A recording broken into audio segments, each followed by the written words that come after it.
অক্টোবরের প্রথম সপ্তাহে শুরু হয়ে দ্বিতীয় সপ্তাহ পর্যন্ত চলল 2025 সালের নোবেল পুরস্কার বিজয়ীদের নাম ঘোষণার পর্ব। এবার 6টি ক্ষেত্রে মোট 14 জন বিশ্বের সর্বোচ্চ এই সম্মানে ভূষিত হয়েছেন। প্রতি বছরই এই সময় সংবাদপত্র থেকে সামাজিক যোগাযোগ মাধ্যম সর্বদা আলোচনার শীর্ষে থাকে নোবেল বিজয়ীদের পরিচয়, নোবেল প্রাপ্তির পরের প্রতিক্রিয়া, তাদের জীবনের বিভিন্ন মজার গল্প এবং নানা বিতর্ক। আজকে আমরা জানব এবারের নোবেল বিজয়ীদের বিভিন্ন মজার ঘটনা ও তাদের নিয়ে চলা বিতর্ক সম্পর্কে জানব। 2025 সালের নোবেল সপ্তাহ শুরু হয় চিকিৎসা বিজ্ঞানে মার্কিন গবেষক মেরি ইব্রাঙ্কো, ফ্রেড রামস্টাল এবং জাপানি বিজ্ঞানী শিমন সাকাগুচির পুরস্কার জয়ের মধ্য দিয়ে। তাদের পেরিফেরাল ইমিউন টলারেন্স আবিষ্কার মানবদেহের রোগ প্রতিরোধ ব্যবস্থা কিভাবে নিজের কোষকে আক্রমণ থেকে বিরত রাখে সেই রহস্য উন্মোচন করেছে। এই গবেষণা ক্যান্সার চিকিৎসায় নতুন দিগন্ত খুলে দিয়েছে। মজার ঘটনাটি হল, বিজয় ব্রাঙ্কো প্রথমে সুইডেন থেকে আসা কলটিকে স্পাম কল ভেবে কেটে দিয়েছিলেন এবং ঘুমিয়ে পড়েছিলেন।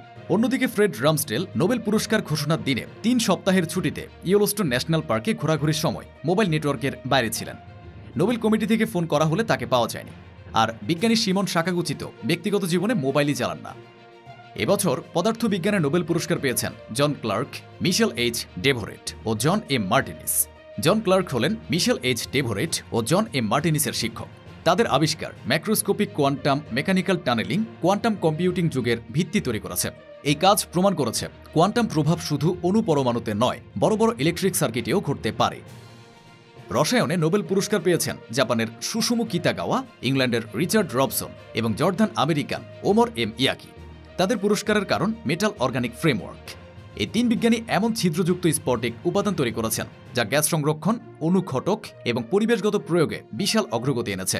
কার্বন ডাইঅক্সাইড পৃথকীকরণ এবং ড্রাগ ডেলিভারি সিস্টেম সহ বিভিন্ন গুরুত্বপূর্ণ ক্ষেত্রে এই MOF ব্যবহৃত হচ্ছে। বৈজ্ঞানিক কাজের বাইরে কিতাগাওয়া অবসর সময়ে রান্না করতে পছন্দ করেন।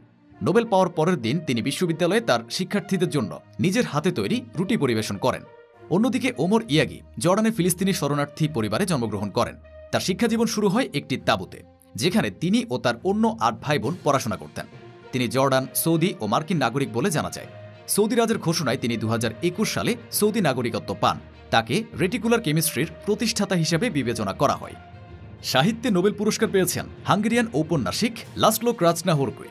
সুইডিশ একাডেমি তার আকর্ষণীয় এবং দূরদর্শী সাহিত্যকর্মের জন্য এই পুরস্কার দিয়েছে। বিখ্যাত দার্শনিক সুসান সনট্যাগ ক্রাজনাহোরকুইকে অ্যাপোক্যালিপসের মাস্টার হিসেবে আখ্যায়িত করেছেন। পুরস্কারের খবর শুনে ক্রাজনাহোরকুই বলেন, আমি খুব খুশি, আমি শান্ত এবং একই সাথে খুব উত্তেজিত। এবছর শান্তিতে নোবেল পুরস্কার পেয়েছেন ভেনেজুয়েলার বিরোধী নেত্রী মারিয়া করিনা মাচাদো। নরওয়েজীয় নোবেল কমিটি তাকে ভেনেজুয়েলার জনগণের গণতান্ত্রিক অধিকার প্রচারে তার অক্লান্ত কাজ এবং এক নায়কতন্ত্র থেকে গণতন্ত্রে ন্যায়সঙ্গত ও শান্তিপূর্ণ পরিবর্তনের জন্য তার সংগ্রামের জন্য এই পুরস্কারে ভূষিত করেছে। তিনি নোবেল শান্তি পুরস্কার বিজয়ী 20তম নারী। সবচেয়ে বেশি বিতর্ক হচ্ছে এবার তার নোবেল পাওয়া নিয়ে। পুরস্কার বিজয়ী হয়েই তিনি পুরস্কার মার্কিন প্রেসিডেন্ট ডোনাল্ড ট্রাম্পকে উৎসর্গ করেছেন, ভেনেজুয়েলার দুঃখী মানুষদের প্রতি প্রেসিডেন্ট ট্রাম্পকে তার নিশ্চিত সমর্থনের জন্য। মাচাদো মূলত তার ইসরায়েল সমর্থনের কারণে তীব্র সমালোচনার মুখে পড়েছেন। তিনি অতীতে ইসরায়েলকে ভেনেজুয়েলার স্বাধীনতার সত্যিকারের মিত্র আখ্যা দিয়েছিলেন। 2020 সালেও তিনি ইসরায়েলের লিকুদ পার্টির সাথে একটি সহযোগিতা চুক্তিও স্বাক্ষর করেছিলেন। নরওয়েজীয় সংসদ সদস্য বিয়োর্নার মক্সনেস বলেছেন, গাজে গণহত্যার জন্য দায়ী লিকুদ পার্টির সাথে মাচাদোর সম্পর্ক নোবেলের উদ্দেশ্যের বিপরীত। আমেরিকান ইসলামিক রিলেশনস কাউন্সিল এই নির্বাচনকে বিবেকহীন সিদ্ধান্ত বলে অভিহিত করেছে। এদিকে মাচাদো শান্তিতে নোবেল পুরস্কার পাওয়ায় নরওয়ে দূতাবাস বন্ধ করে দিয়েছে ভেনেজুয়েলা। এবারের নোবেল শান্তি পুরস্কার নিয়ে বাড়তি আগ্রহ ছিল মূলত ট্রাম্পের নোবেল আকাঙ্ক্ষার জন্য। নোবেল পেতে নগ্নভাবে উন্মুখ ট্রাম্প শেষ পর্যন্ত নোবেল পান কিনা এবং না পেলে প্রতিক্রিয়া কি হয় তা জানতে সবাই 10 অক্টোবর পর্যন্ত অধীর আগ্রহে অপেক্ষায় ছিল। নোবেল না পেয়ে ট্রাম্প যথারীতি নোবেল কমিটির বিরুদ্ধে শান্তির চেয়ে রাজনীতিকে গুরুত্ব দেওয়ার অভিযোগ এনেছেন। তবে মাচাদো ট্রাম্পকে ফোন করে বলেছেন, আমি এই পুরস্কার আপনার সম্মানে গ্রহণ করছি, কারণ আপনি এটার প্রকৃত দাবিদার। ট্রাম্প পরে বলেছেন, আমি তাকে তাহলে আমাকে দিয়ে দাও বলিনি, তবে মনে হয় সে তা করত। নোবেল সপ্তাহের সমাপ্তি ঘটে 13 অক্টোবর অর্থনীতিতে পুরস্কার ঘোষণার মাধ্যমে। এবার যৌথভাবে এই পুরস্কার পেয়েছেন আমেরিকান অর্থনীতিবিদ জোয়েল মোকির, ফরাসি অর্থনীতিবিদ ফিলিপ আগিও এবং কানাডিয়ান অর্থনীতিবিদ পিটার হাউইট। এই 3 অর্থনীতিবিদের মধ্যে অর্ধেক পুরস্কার পেয়েছেন জোয়েল মোকির। প্রযুক্তিগত অগ্রগতির মাধ্যমে টেকসই প্রবৃদ্ধির পূর্ব শর্তগুলো শনাক্ত করার জন্য তিনি পুরস্কার পেয়েছেন।